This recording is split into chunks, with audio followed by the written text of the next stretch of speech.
Welcome to the Data Leadership Lessons Podcast. I'm your host, Anthony J. Algeman. Data is everywhere in our businesses, and it takes leadership to make the most of it. We bring you the people, stories, and lessons to help you become a data leader. I'm especially excited for today's topic because we will see how data leadership can play a role in directly helping people's lives. Today I'm joined by Jennifer Ramirez. Jennifer is an entrepreneur, blogger, soon-to-be author, and founder and executive director of the nonprofit organization And Rise. The organization focuses on women's empowerment through events and a host of other services. Jennifer, welcome to the show. Hi, Anthony. Thank you for having me. All right. Well, why don't we just start? Please just give us a little bit of background of yourself, your career, and what And Rise is all about and kind of where it came from. Sure. So my background is actually in auditing. That's where we met.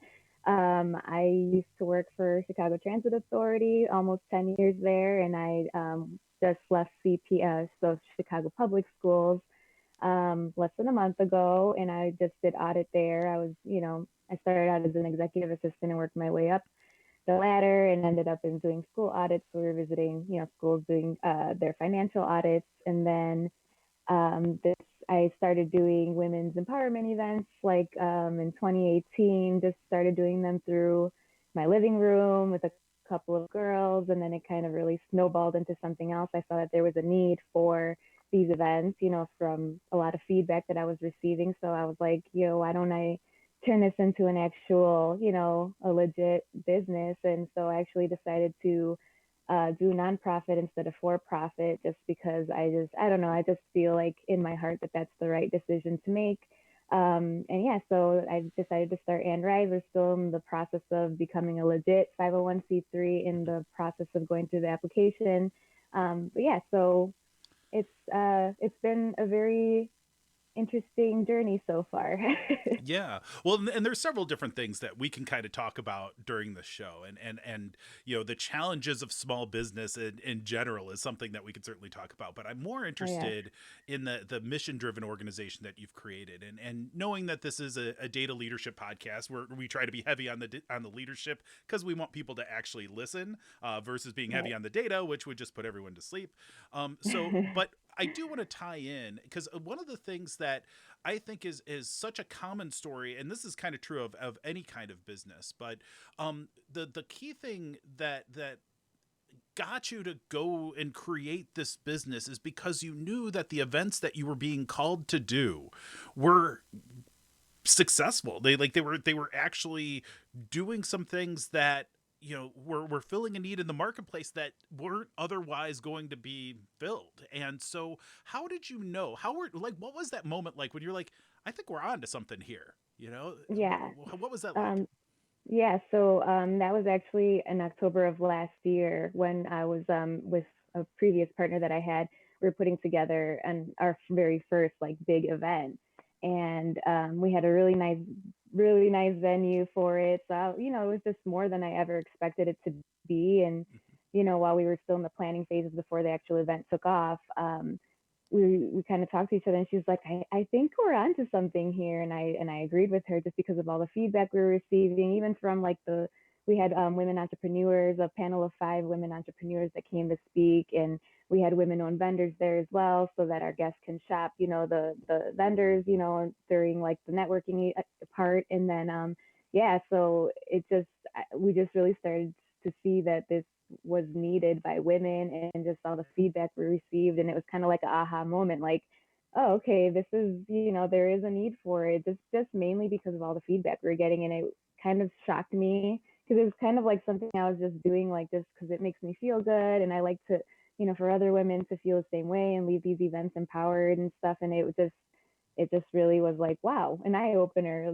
There's a need for this out there. And that's kind of how it all started. It really just snowballed. And that event that I'm speaking about, we actually sold out. It was a free event, but we sold out on Eventbrite 150 tickets. And I was like, actually, I never expected that to happen. So that in itself told me a lot too, that a lot of women were interested in, going to these types of events. Yeah, I mean, in today's world, it's so hard to get anyone's attention to get that kind of uptake for an event like that. I mean, it definitely would be something where you're like, yeah, we're tapping a need that clearly exists out there, and Yeah. that's really great. And you know, it's funny because it's that's how these things happen, and you Yeah. hear these stories of, you know, it sounds like, you talk to people, they've created these organizations, they've been making these kinds of impacts, but there was always that moment, that spark where you were like, hey, I think we're on to something. And it's funny because Yeah. we talked about in the prep call for this, we were talking about the format of the podcast. Obviously, the podcast is still pretty new. We're still ironing things out. We're talking about Mhm. that, but it was funny because as we were talking, it was one of those things where it's like, this is not surprising to me at all that you are achieving these kinds of things, like, and that your organization is getting traction in helping people in a really meaningful way. And I think that, it's a testament to your grit and your perseverance, but it's also, I think, something more in that you have an innate talent for realizing what people need. And that, I think, is something that, goes back to, years ago when we were working together in the public sector. Yeah. It's true then, it's true now, and that's why I think, you're well suited to this kind of work. So I'm really excited to Thank see you you. on this endeavor. Um, Thank you. let's talk, and we'll come back to the aspects of creating a business and some of the challenges there. And I think right now that, people really are, with our coronavirus COVID-19 lockdown situation that everybody's kind of, experiencing on an individualized basis, but we're all doing the Yes. same kind of things. Yes. I think there's a lot of people that might be thinking, you know what, maybe now is the time that I do go down this path. So we'll come back to it, but I want to talk about the current situation a little bit more first. And that Mhm. is, we are in this COVID-19 quarantine lockdown type of mode. Um, People's lives have been very quickly, I mean, even go a month ago, and life looked a lot different. Um, Yeah. the challenges that people in general and women in particular face right now are unusual or amplified of what the norms are. Can you talk about some of the things that you've identified within the last month or so, that either have you concerned or have you, saying, you know what, we need to focus in this area? What kinds of things have you Yeah. been seeing? So I know, and we briefly spoke about this last time we spoke, but I know domestic violence in the house is on the rise, unfortunately. That's one of the bigger issues that actually is an issue, but it's not really being talked about, you know? Yeah. So that actually has concerned me. And actually, it's kind of crazy that you just asked this question because last night I was reaching out to this girl that she did the last event with me. She was one of my speakers, and I just asked her to do me a favor, and she ended up, she's pregnant on top of everything else going on right now. So I know that that's another stressor. And she had told me like I'm not in the right mind frame right now. I'm actually going through depression. I'm not in a good place, and I was like, oh my God, I felt guilty for even texting her. However, I'm glad I did because I asked her, are you going to therapy? Because she was actually in like very heavy therapy before Hmm. when we did the event together. And she's like, no, actually, I haven't. And I asked her why. Why haven't you been going to, like, I feel like now of all times is when we need it the most. And she's like, honestly, I was embarrassed about how I was feeling. And I was like, you should not feel embarrassed. We're all going through it. I'm going, personally, we all are. Like my Yeah. family, my daughter, my boyfriend, we are all feeling the effects of this. And I told her you should not feel bad. You shouldn't feel guilty. I'm like, it's normal. And I'm like, and on top of it, you're pregnant. You're feeling tons more emotions. When you're pregnant, you're just a nut bag to begin with. And, like it's just, so, I felt really bad. And so I actually told her, but she actually told me, I'm really thankful that you texted me because I actually just went and I made a couple of appointments with my therapist. And I'm like, good, I'm glad. So I'm like, at first I felt kind of guilty for like, asking her about something kind of not important. But then I Hmm. realized, okay, everything happens for a reason. Maybe she needs to hear from me. Now she's going to be going through her therapy and it'll probably make her feel a whole lot better. Hmm. And actually, another friend of mine, she wrote on my Snapchat last night because I had a video of my daughter on there, and she's like, "Oh, she's so beautiful." And then she ends up telling me that she's depressed. I'm depressed because she's alone. She is a breast cancer survivor, Hmm. and she also has lupus, so she's super high risk. So she's staying away from everybody on purpose because she can, if she gets sick, that it won't be a good thing for her. And she was telling me how she's very depressed because she's alone all the time And Yeah. so there's like people that are in self isolation that, are like, because they have like pre-existing conditions, like I'm sure they're feeling it too because they're actually alone. I mean, luckily she has a therapy dog, but I can't imagine if she didn't have that dog, like how she would be feeling. Oh yeah. So it actually compelled me, and I looked terrible last night. My hair was up in a bun. I like my makeup, like everything was a mess. But I actually went on Facebook Live and I made 2 videos last night because I just felt like I had a responsibility to. I'm like, okay, these two things happen within, like, me talking to these two people happened within 15 minutes of each other. So I was like, that's a sign to me. So I'm going to go on here and make a video. And so I went on there, and there are resources through the city of Chicago for free therapy right now. Um, Whether it is you want to talk to somebody on the phone, via, like live Zoom call or whatever, and they even have text, like therapists that are available 24/7 through text if you prefer to text. So I went on there and I kind of talked about all the resources that are out there because I think a lot of people are in need of therapy and counseling right now. And they think that they have to pay for it. And I'm like, if there's these free resources, you should take advantage and use them because therapy is normally expensive. So Yeah. that's kind of like was my purpose. But yeah, it's concerning, that a lot of people are struggling mentally and emotionally right now. And I'm trying to like put positivity out there and, just only post positive things that like, make people just feel better because there's just so much negativity out there. And I feel like it really does affect people.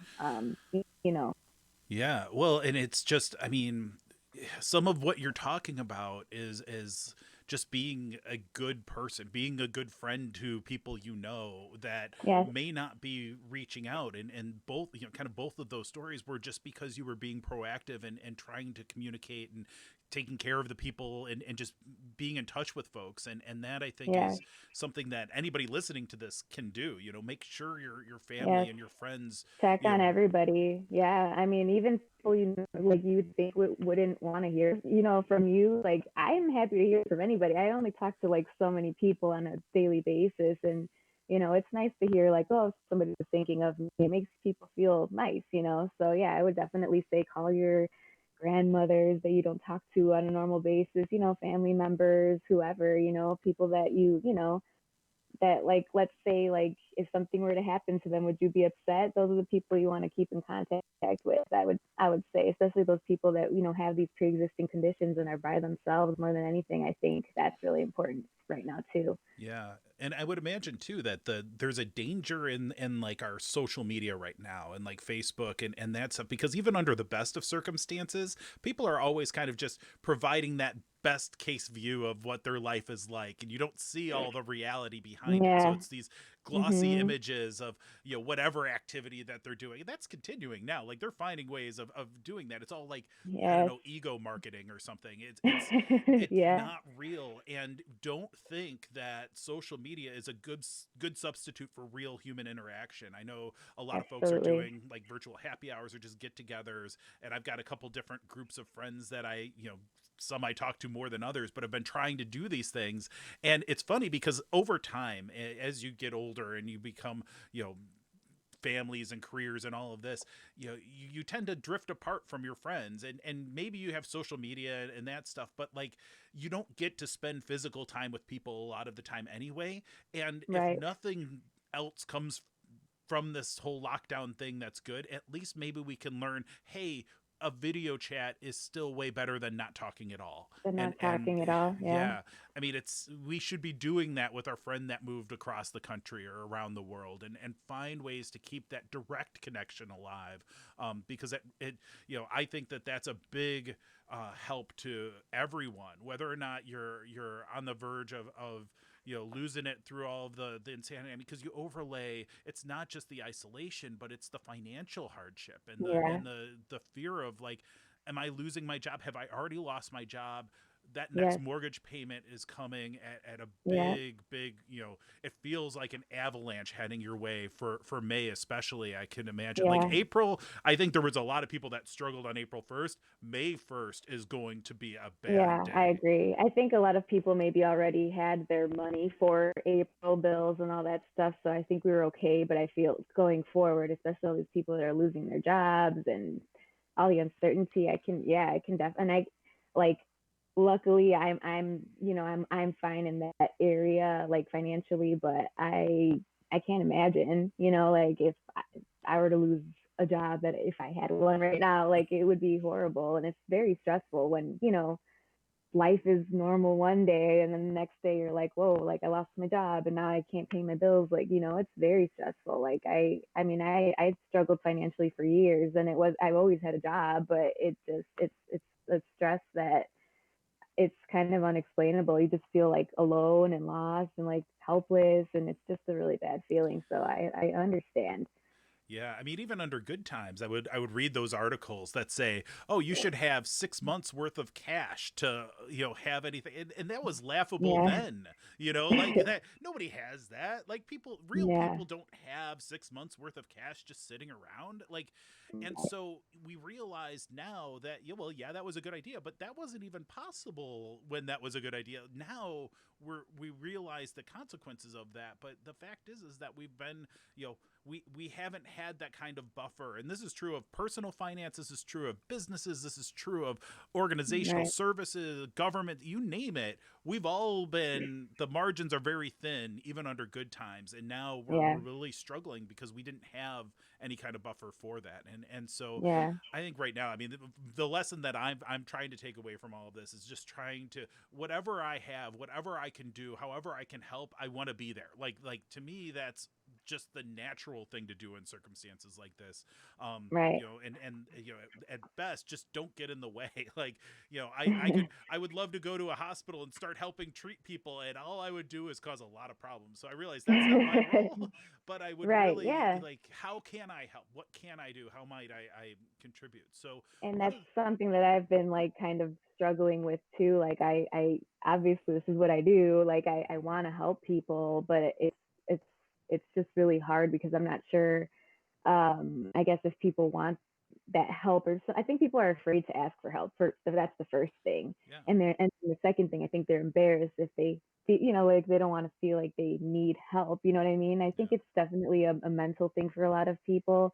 So if you're not telling me you need help, it's really hard for me to know that you need help. So I think like even telling people that you need assistance, or even if it's just mentally, even if it doesn't even have to be financial, like, I think just letting somebody know that you're struggling is, that can help a lot, because how are they going to know if you don't tell them, that's part of communication, and letting people know that, things are like my family's been doing it, like we're on text messages, group family messages, and my sister actually got sick 2 weeks ago. She thinks she had the coronavirus. I don't think it was, because I feel like the rest of the family would have gotten sick, because she has her 3 kids in the house and her in-laws right now and her Oh, husband. So yeah, so she was like freaking out a little bit, and I think she might have had it because she said like it hurt to breathe. She was like, I can't breathe and it hurts, and it was, and I then was scared because I'm like, oh my god, my sister's sick, and I don't want anything to happen to her, of course. So yeah. it's tough, but I mean, I'm glad she was letting us know what was happening with her, because at least we might not be able to physically go and help her, but at least we're conscious. We're, like, I mean, if anything happened, I'm sure we'd all just go run over there, if she really needed it, but yeah, it's been tough. It's tough for everybody right now. Yeah, and that's the thing that we want to keep remembering, is that it feels very isolated, and normally when you're dealing with life circumstances, you're dealing with them in isolation. Not everybody is dealing with the same thing. Right now there's a very clear pattern that we're all dealing with some Yes. similarity in the challenges, because Yeah. things are closed, our livelihoods are in question, and it's everybody at the same time, but we're Yeah. all locked in our homes, and not it's not always easy for us to understand what's really going on out there, despite being completely overwhelmed with information through the internet and social media and all Yeah. of that stuff. And I think that adds to it, because you feel somewhat helpless in being able to help, but And you also too, you don't know which information's correct or not. yeah, you know yeah, so just trying to find answers. And I think that's a good, that comes back to a pattern in data analysis. I wrote a little bit about this, and that is, most of the time the problem is not a lack of data. It's most of the time we have more information than we know what to do with. The yeah. real challenge is whether or not that information can be suitable for the things we would like to do with it. And in this Right. case, we have tons of information. We don't know its reliability. The reliability is all over the map. Yes. The weird thing about the current situation is that we can have all the data. We could even have all that data that could do a bunch of stuff with. We can't Right. do anything. Like we can't. There's nothing to be done with that information other than just try to get to more answers until we are Right. actually solving first the coronavirus pandemic itself, where people are first treated and made healthy, and the spread is slowed, and we have a vaccine, and all of those like health consequences which have put us into this situation. Until Right. the fire is put out with that, there's no rebuilding to be done. Right now we are absolutely in hang on and hope for the best mode. Now is Yeah. not the time to try to, you know, make some, grand plan. There's no planning to be made right now. It is Yeah. reaction time. But Yeah. as things, and we're starting to see some evidence that maybe things are getting a little bit better. Maybe they're starting to slow the spread through the lockdowns. Maybe we're going to start getting back to work here again at some point.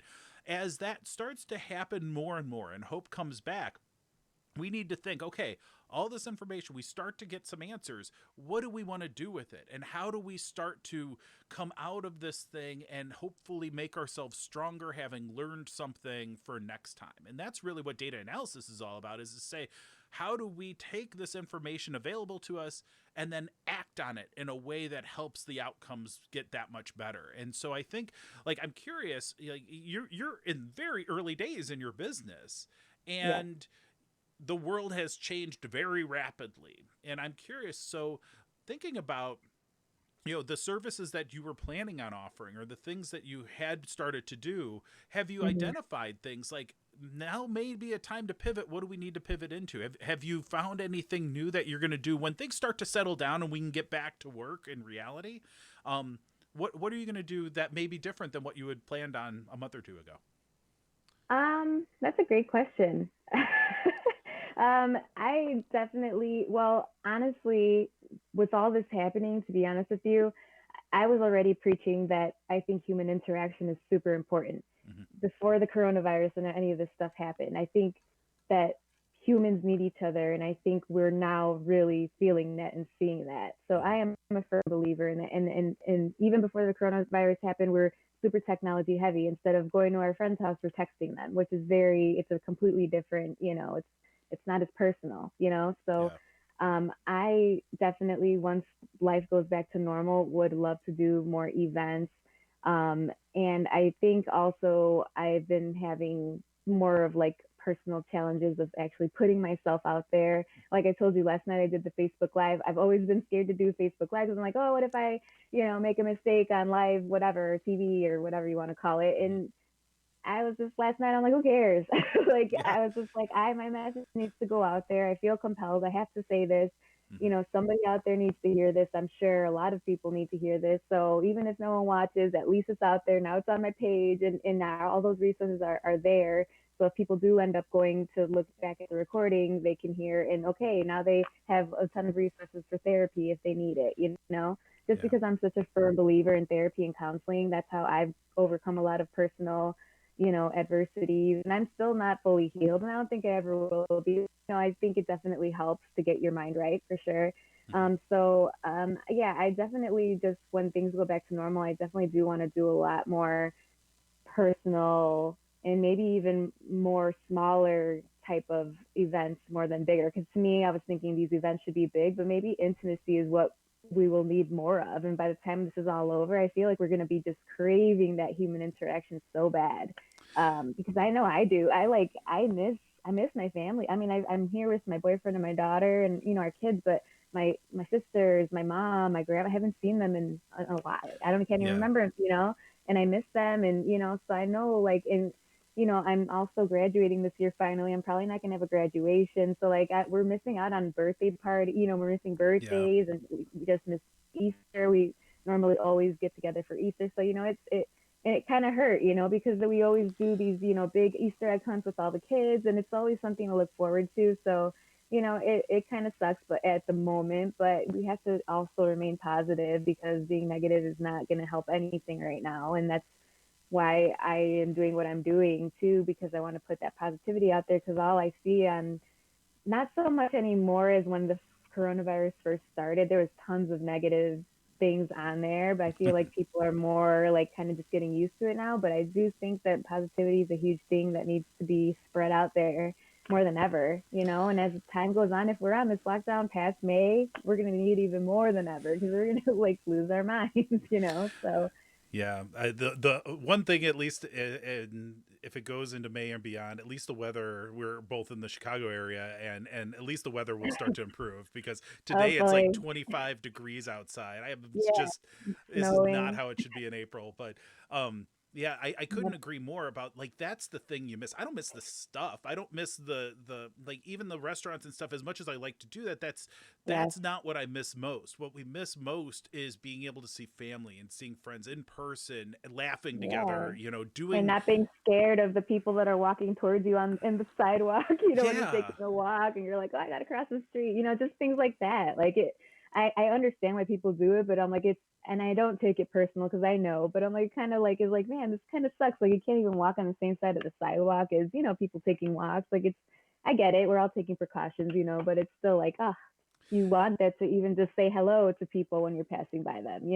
Yeah, that amount of suspicion of your neighbors. It's like back in the Yeah, day when everybody thought everybody else was communists or something. It's like yeah. there's this this unease that permeates Mhm. everywhere, and as soon as you leave that house, you're like on edge, right? And that you're trying not to do that any more than necessary, but it's you still have to do certain things, and Yeah, those folks that still are going to work and still making the essential workers out there. I mean, it's I've yeah. never been more clear to me how And how like important they are. All the people that you work at McDonald's, but that McDonald's has saved your life. If like it really has brought them, the essential work, not just like people that work at grocery stores and restaurants, but like our nurses and our doctors, like, people we kind of like take for granted. I feel like yeah. I mean, absolutely. it's been amazing, like just seeing how they've come together and they still go to work, even though I'm sure they don't want to. It's scary for them to be there too. So I'm very thankful for them, and I think it's all made us more aware that these people are really important in our society and that we should kind of respect them more. Even the bagger at Jewel, he's risking his life so you can freaking have your groceries.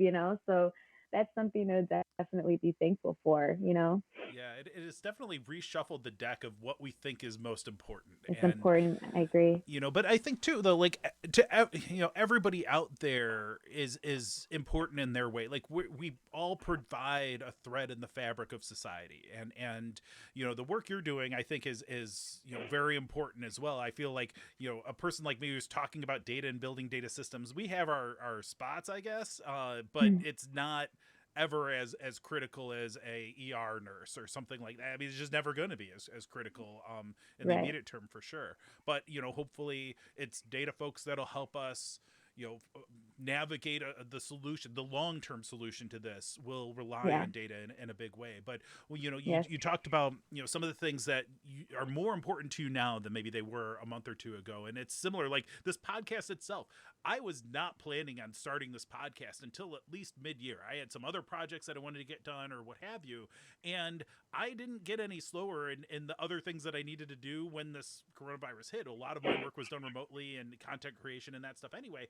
But I Yeah. said, you know what? What can I do now that might help give people something of value? And to me, the podcast was a way to connect with folks like yourself that wouldn't necessarily be on a data podcast that exists otherwise. And I just said, I'm Right. going to take a pretty broad view of what we're talking about with data leadership, because this is data leadership. This is something that really matters. And yes, data plays a role, but it's that leadership side that what you do really connects into what actually matters. And I'm like, if we can find some conversations about people that actually matter and people that are connecting and reaching out, and some of the things that you were talking about, that might be the first time somebody's heard, hey, wait, the city has counseling services available at no Yeah. charge. That's an important thing, and that is Oh part yeah. of that data leadership story. And so I feel very lucky that I had the ability to create this podcast just to give people an avenue to learn some things that may not be front page news otherwise. And I think that's the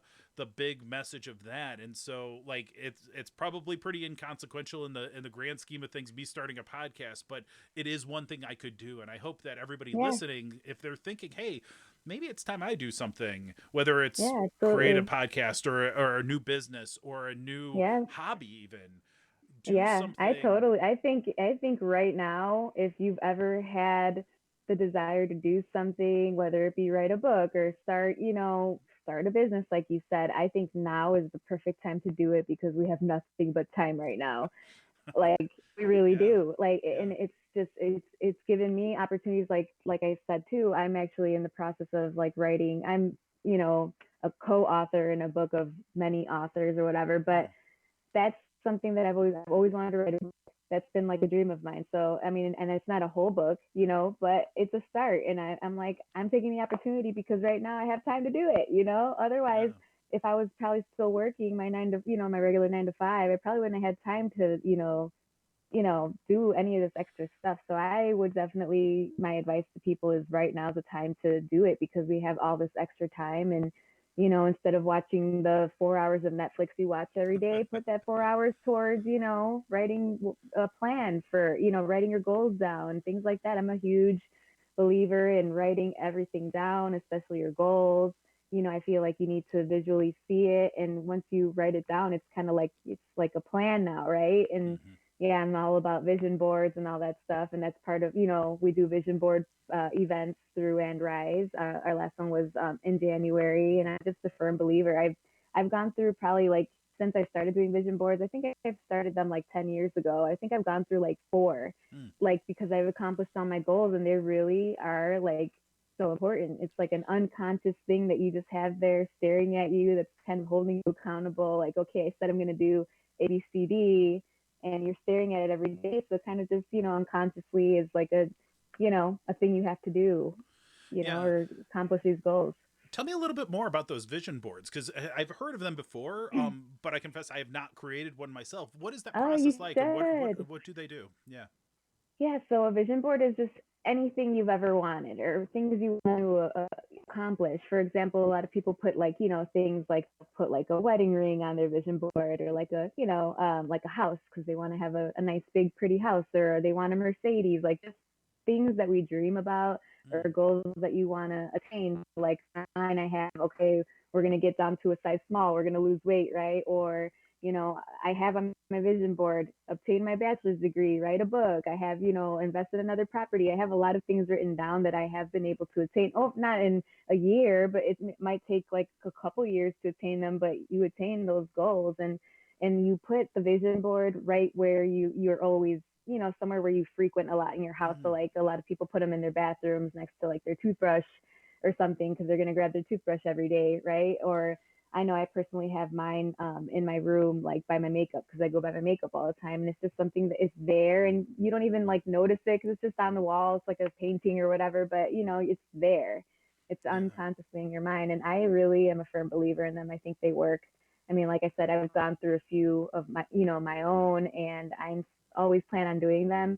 And actually, one of the events I plan on doing in the future, I want to do either a couples vision board party or a family vision board party. And Oh, that's something I've wanted to do with my own family is just like even, I have a 6, 7, and 13-year-olds. So even them doing their own vision board. What do you want to do? What's your goals this year? Even because yeah.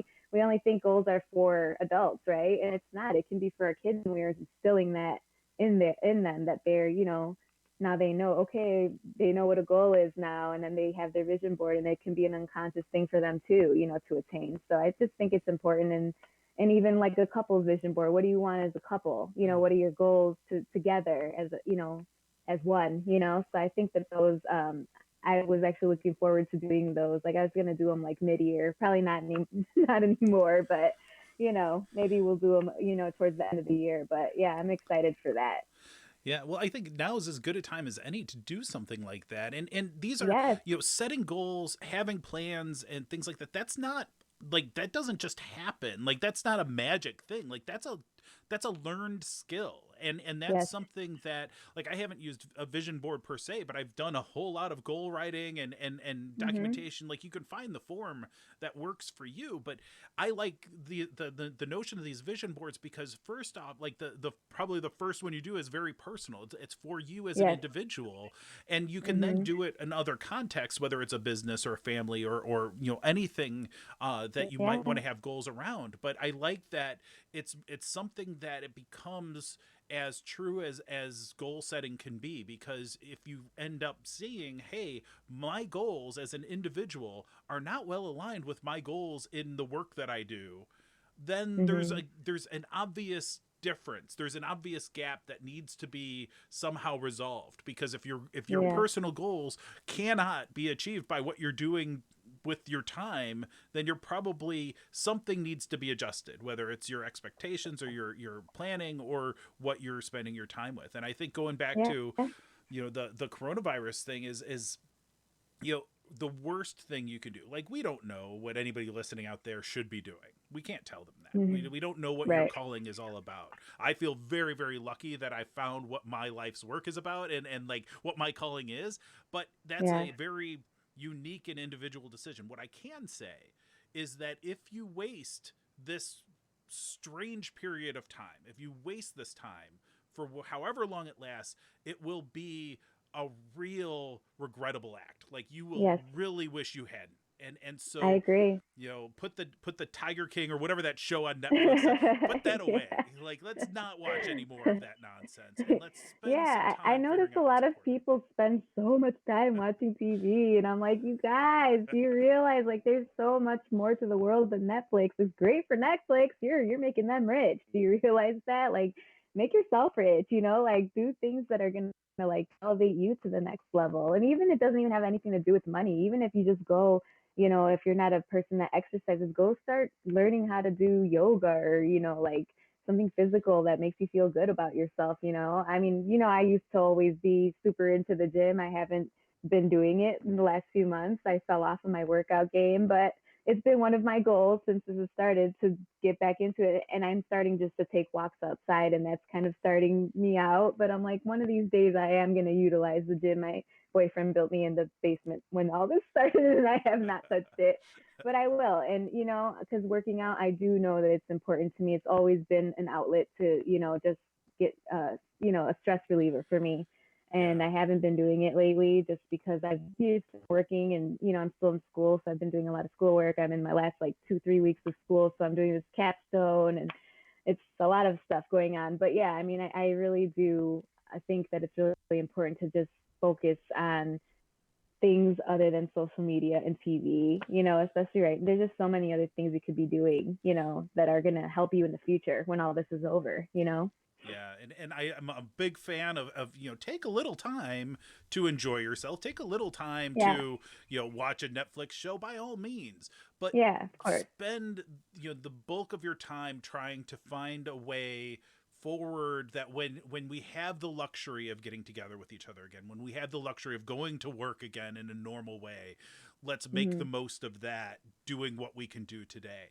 The Right. last thing, we've touched on a little bit, and we're running out of time, but I really want to spend just a couple minutes on where you are with your business, relatively early days. But I'm sure there are things that you have learned in this process that folks that are starting to that have just decided, because of our inspiring message to them, that they are now going to stop watching bad Netflix and they're going to start doing some real productive things. What are a couple of the things that you wish you knew that you didn't know when you started, that would make things a little bit easier for those folks? Huh. Well, I mean, I think I'm still learning, honestly. And like I said, I quit my job. My last day was March 13th, and then the next week we went into Wow. into the lockdown. So I didn't really have time to like, I guess take anything in or really like, oh, I'm gonna start doing, like I had a lot of meetings set up for like in-person meetings and Mm. stuff like that, which I had to cancel. I mean, but we did like phone calls. But I'm trying to think like I'm not sure. Like I really feel like I just went into this in a difficult time Yeah. to begin with. um, So, I tried, okay, I was going to have a lot of events. I had a calendar of events, what I was going to do this month, that month, and everything. And now I have to do them online. And the problem is that I feel like right now, events, like virtual events, are so oversaturated. Yeah. And plus, I'm a small organization, so a lot of people don't know the And Rise name yet. They don't know what we do. They don't know that we're probably even a nonprofit organization. So that's kind of been my issue, is trying to get us out there, because there are a lot of women groups similar to And Rise.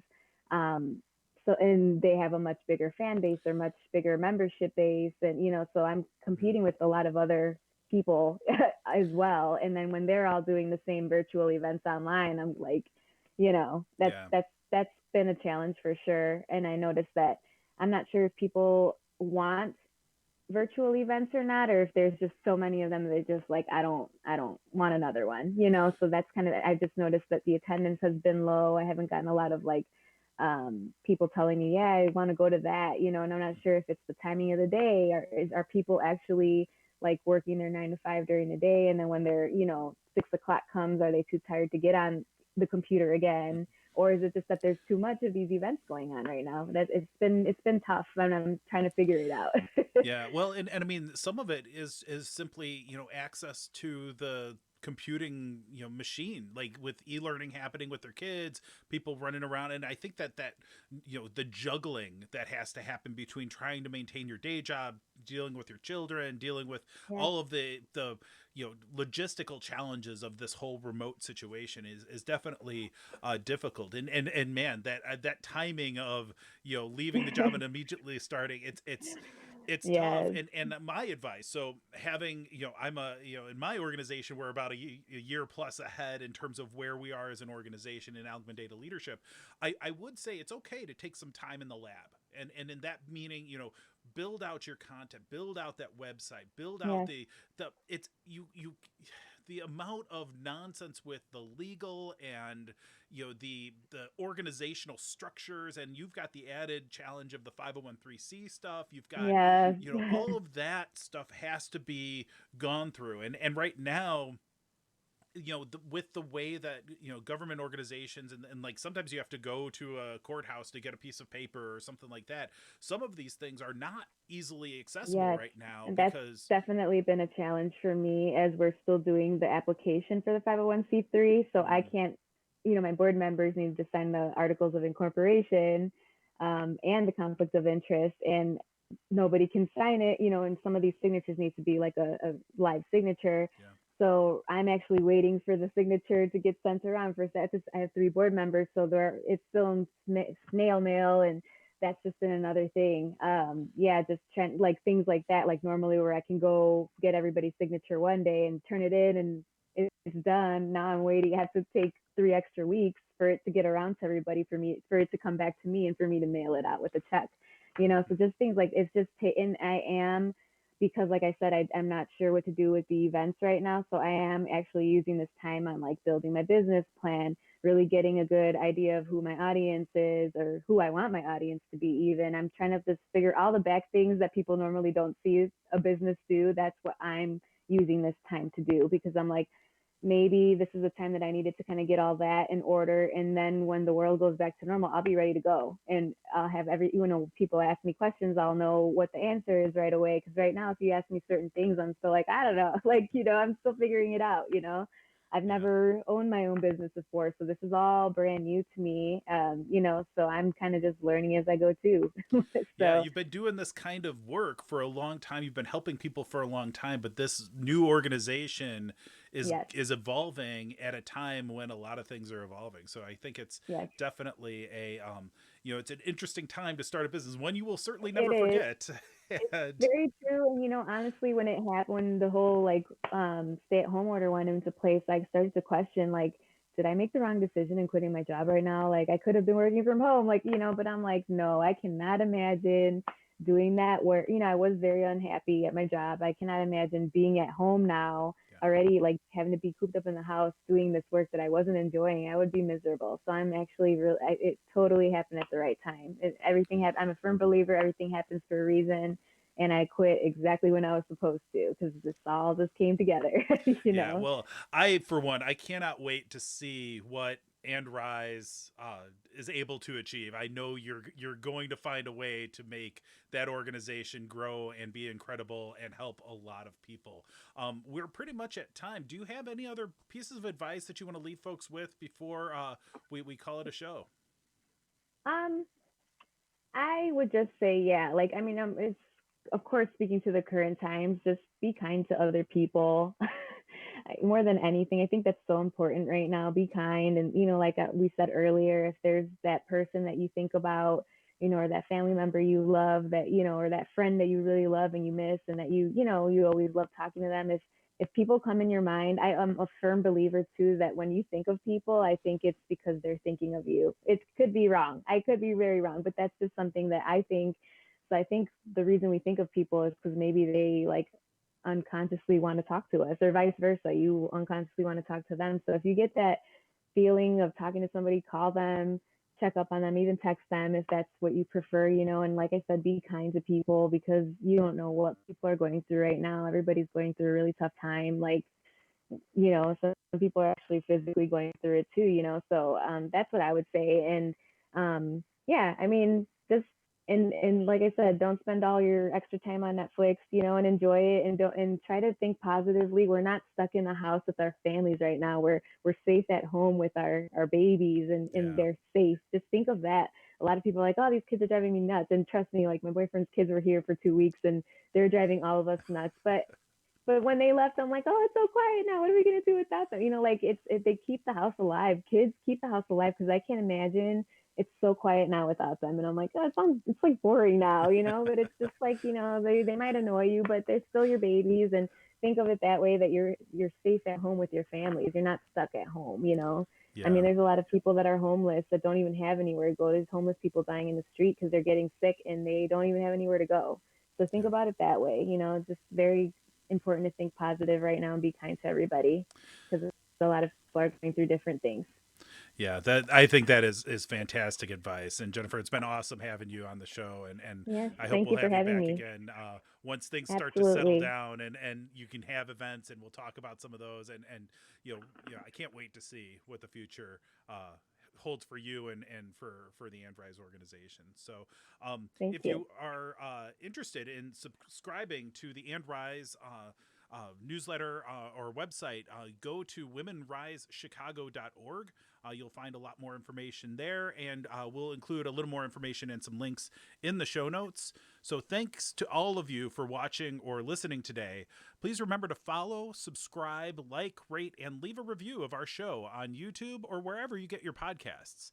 You can find information about supporting the show directly and how to get a signed copy of my data leadership book at patreon.com/data leadership lessons.